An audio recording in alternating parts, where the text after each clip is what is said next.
नमस्कार जय जगन्नाथ। आजिर गल्परे शुणिबा बाघर विलाप जहाकु लिखिछंती महापात्र नीलमणि साहो।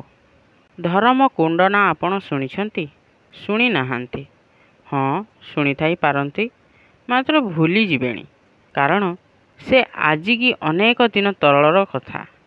धर्मकुंड आम गाँर लोक, पांच हाड़र मर्द, हांडी कला परी चेहरा, आखि दीटा लाल लाल, ललाटरे चंदन संगे संगे सिंदूर रे अंका गोटे त्रिशूल, मुंडरे बाबुरी बाल, पातला लोक, ओठ तलकू चिबुकी छेली थोड़ी परी अराए दाढ़ी, देखिले भय लागे। लोके कहती कापालिक। 100 खंड गाँव गुणिया हिसाब रे नाम अर्जिछि। घरे चंडी साधना करे, निज हाथर दुईटी आंगुठी काटी चंडी पाखे बलि देइछि। अमावास्या रात्रि रे किंबा ग्रहण लागिले ढू ढू मेघ असरारे धर्मकुंड मशाणी जाए। कुकुड़ा मारे, निज जंगरू काटी रक्त मशाणी चंडी को बलि दिए। मनीष मुर्दार मांस काटी सिजाई खाए, मशाणी रे होम करे।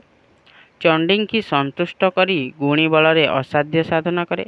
आहुरी भी शुणा जाउछि जे धर्मकुंड जेतेबेले पहिली चंडी साधना आरंभ करे सेतेबेले से निज कमला पुअटी को काटी चंडी पाखरे बलि देइथिला।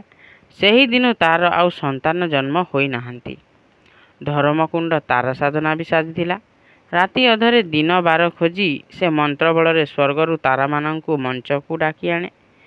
तारण, मारण, बशीकरण ओ उच्चाट नादी विद्यारे धर्मकुंड को केही बलि पारु नथिले। बहुत बड़ बड़ गुणिया भी धर्मकुंड संगे विवाद करी हारी जाई शेषरे ताकु गुरु रूपे मानिबाकु बाध्य होइछंती। जदि कौनसी गुणिया काहाकू विवाद रे बाउटी लगाई दिए तो धर्मकुंड सेई बाउटी को एका फुंकरे उड़ाई दिए ओ एपरी मंत्र करे जे सेई गुणिया को चंडी माने आउ सुआई बसाई दियंती नहीं। ता देह को नखरे रांपुड़ी रांपुड़ी अस्त्यव्यस्त करती और शेषरे से दौड़ी दौड़ी आसी धर्मकुंड रे गोड़ धरे। धर्मकुंड भी विवादी लोकों को सहजरे छाड़े नहीं। कहा बोहू को डाहाणी लगाई दिए, कहा भात हांडी अनवरत मनीष विष्टा बाहरे, कहा द्वारे हाड़वृष्टि हुए। एही भली अचानक भयंकर कांड जो तांत्रिक धर्मकुंड को केही उत्यक्त करती नहीं। समस्ते ताकू डरी धरी थांती। मला डाहाणी को धर्मकुंड जेमिति जबत करे, गाँ भितर कंचा डाहाणी को भी से सेमिति मंत्र बल धरी जबत करे। थरे राति पाहांता पहर को धर्मकुंड मशाणी फेरुची। गाँ मुंड दंडा पाखे पाखे देखे तो 4-5टा माइकिनिया लंगड़ा होई हाथ तलकू करी गोड़ उपरकू करी मनीष विष्टा चरुछंती। धर्मकुंड निज देह को मंत्र बल किली सेमानंक पालटा शाढ़ी धरी घर को चली आसिला एवं एई कंचा डाहाणी गुड़ाक सकाळु आसी धर्मकुंड बाड़ी रे साष्टांग दंडवत होई पड़ीगले। धर्मकुंड ग्रामर 5 जन मुखिया लोकंकु डकाई सेमानंकु ततला लुहारे चिया देई छाड़ीदेला। एही कंचा डाहाणी गुड़ाक ग्रामरे जीवंत स्त्री लोक। एमाने पर घरर पिलांकु देखि सेमानंकु चाही चाही सेमानंक रक्त निजर आखि बाटे शोषी पी जाती। फलरे पिला गुड़ांकु झाड़ा हुए एवं सेमाने अल्प दिन रे मरी जाती। से जाहु धर्मकुंडक गुणी बलरे आम ग्रामरे एई कंचा डाहाणी बा मला डाहाणी उत्पात आउ नथिला। धर्मकुंड थिला 16 कला डाहाणी को 32 कला गुणिया। खाली जे भूत प्रेतों को धर्मकुंड जबत करिथिला ता नुहे, गुणी गारेडी बलरे से बनर पशु मानंकु मध्य साध्य करिथिला। लोके देखिछंती स्वयं बाघ राति अधरे धर्मकुंड घरे खासी मांस देई जाए, मांकड़ प्रतिदिन परिबा देई जाए, आउ ओध प्रतिदिन माछ धरी आनी धर्मकुंडर रोषेई घर भितरे रखी देई जाए। गुणी गारेडी करिबारे से काहाठरू पैसाटिए भी निए नाही। पैसा तार कौन हब, तार कौन अभाव अछि जे? दरकार केवल चंडी पूजा पाई किछि मद बा गंजेई आउ कुकुड़ाटिए। धर्मकुंड केउठारू एते मंत्रतंत्र जानिथिला जानती? ताकू जेतेबेले 18 वर्ष बयस सेतेबेले से ग्रामर आउ 5 जनक संगे कलिकता बंगाली बाड़ी रे रोषेई करी पेट पोषिबाकू जाए। तापरे 12 वर्ष जाए आउ तार पत्ता मिलिला नाही। से जे कुआडे गला समस्ते भाविले कलिकता सहरर केउठी गाड़ी तले चपा खाई मरी जाइछि। धर्मकुंड को समस्ते भूलीगले। ମାତ୍ର ହଠାତ୍ ଦିନେ 30 ବର୍ଷର ଭେଣ୍ଡିଆ ଧରମକୁଣ୍ଡ ଆସି ଗ୍ରାମରେ ପହଞ୍ଚିଗଲା। ସେତେବେଳକୁ ସେ ଏଇ କାପାଳିକା ବେଶ ଧରି ସେ ଦେଶରୁ ଆସିଛି। ସେ କହିଲା, ସେ କୁଆଡ଼େ ଦିନେ ଗୋଟେ ବାବାଜୀ ସଙ୍ଗେ କଲିକତାରୁ ଚାଲିଗଲା କାଉଁରିକା ଚଣ୍ଡୀ ଦେଶକୁ। ସେ ଦେଶରେ ଖାଲି ସ୍ତ୍ରୀ ପୁରୁଷଙ୍କର ଦେଖା ନାହିଁ। ସେଠି ସେଇ ବାବାଜୀ ତାକୁ ଗୋଟେ ମାଇକିନାକୁ ବିକିଦେଲା। ସେ ମାଇକିନା ୟାକୁ ଦିନଯାକ ମେଣ୍ଢା କରେ, ଆଉ ରାତିରେ ମନ୍ତ୍ରବଳରେ ପୁଣି ଭେଣ୍ଡା କରିଦିଏ। ସେ ଦେଶରେ କାମାକ୍ଷା ଦେବୀ ହେଉଛନ୍ତି ଅଧିଷ୍ଠାତ୍ରୀ ଠାକୁରାଣୀ। ବହୁତ ଦିନ ଏହିପରି ରହିବା ପରେ ସେ ମାଇକିନାର ତଣ୍ଟି ଚିପି ମାରିଦେଲା, ଆଉ ତା ଘରୁ ସବୁ କାଉଁରୀ ସାଧନା ମନ୍ତ୍ର ଯନ୍ତ୍ର ତନ୍ତ୍ର ମାଳା ପୋଥି ସାଥିରେ ଆଣି ଚାଲିଆସିଲା। ତାପରେ ସେ ଦେଶରେ ଗୋଟିଏ ଗୁଣିଆ ପାଖେ ରହି ଏସବୁ ଶିଖି ପୁଣି ଦେଶକୁ ବାହାରି ଆସିଲା। ଧରମକୁଣ୍ଡ ବହୁ ଦିନ ପରେ ଘରକୁ ଆସି ବାହା ହେଲା, ଆଉ ଘରଦ୍ୱାର କରି ରହିଲା। କ୍ରମେ ଧରମକୁଣ୍ଡର ଗୁଣ ଜଣାପଡ଼ିଗଲା।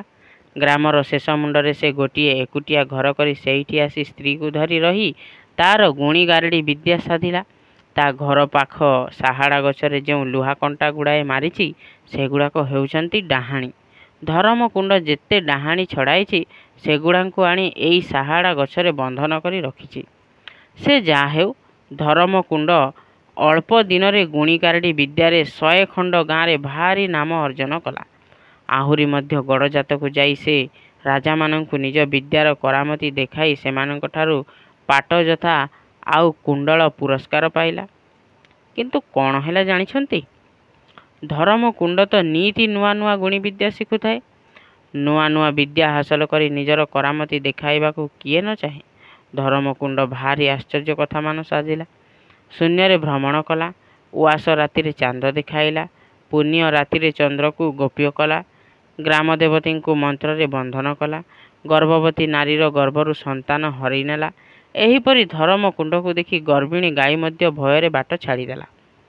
ଦିନେ ଧରମକୁଣ୍ଡ ତା ସ୍ତ୍ରୀକୁ ଡାକି କହିଲା, ଆଗ ଶୁଣୁଛ, ଆଜି ଗୋଟେ ନୂଆ କରାମତି ଦେଖାଇବି। ମୁଁ ଆଜି ଗୁଣି ବଳରେ ଗୋଟେ ବାଘ ପାଲଟି ଯିବି। ବାଘ ହୋଇ ମୁଁ ବଣକୁ ଯିବି ଏବଂ ରାତି ଅଧରେ ଛେଳି ଛୁଆ କିମ୍ବା ହରିଣ ଛୁଆ ଶିକାର କରି ପୁଣି ଘରକୁ ଆସିବି। ମୁଁ କଂସା ବାସନରେ ହଳଦୀ ପାଣି ମନ୍ତୁରି ଦେଇ ଯାଉଛି। ମୁଁ ଯେମିତି ଫେରିବି, ତୁମେ ମୋତେ ଦେଖି କିଛି ଭୟ ନ କରି ସେଇ କଂସାକ ମନ୍ତୁରା ହଳଦୀ ପାଣିରେ ମୋ ଦେହକୁ ପୋଛିଦେବ। ତାପରେ ମୁଁ ଠିକ୍ ମଣିଷ ପାଲଟି ଯିବି। ତା ସ୍ତ୍ରୀ ପ୍ରଥମେ ଏକଥା ବିଶ୍ୱାସ କରୁନଥିଲା, ମାତ୍ର ଶିକାର ଲୋଭରେ ଏବଂ ଧରମକୁଣ୍ଡ କଥାରେ ଜୋରରେ ବାଧ୍ୟ ହୋଇ ହଁ ମାରିଲା। ଧରମକୁଣ୍ଡ ସତକୁ ସତ ସେଦିନ ବଣକୁ ଗଲା ଏବଂ ବଣ ଭିତରେ ଗୁଣିମନ୍ତ୍ର ବଳରେ ନିଜକୁ ବାଘ କରିଦେଲା। ତାପରେ ବାଘ ହୋଇ ସେ ଗୋଟିଏ ଛେଳି ଛୁଆ ଗ୍ରାମ ମଧ୍ୟରୁ ଚୋରାଇଲା। ଛେଳି ଛୁଆକୁ ଦାନ୍ତରେ କାମୁଡ଼ି ସେ ତା ବେକ କଣା କରି ରକ୍ତ ପିଇଗଲା ଏବଂ ଛେଳି ଛୁଆଟାକୁ ଧରି ସେ ବଡ଼ ଖୁସିରେ ମନକୁ ଫେରିଲା।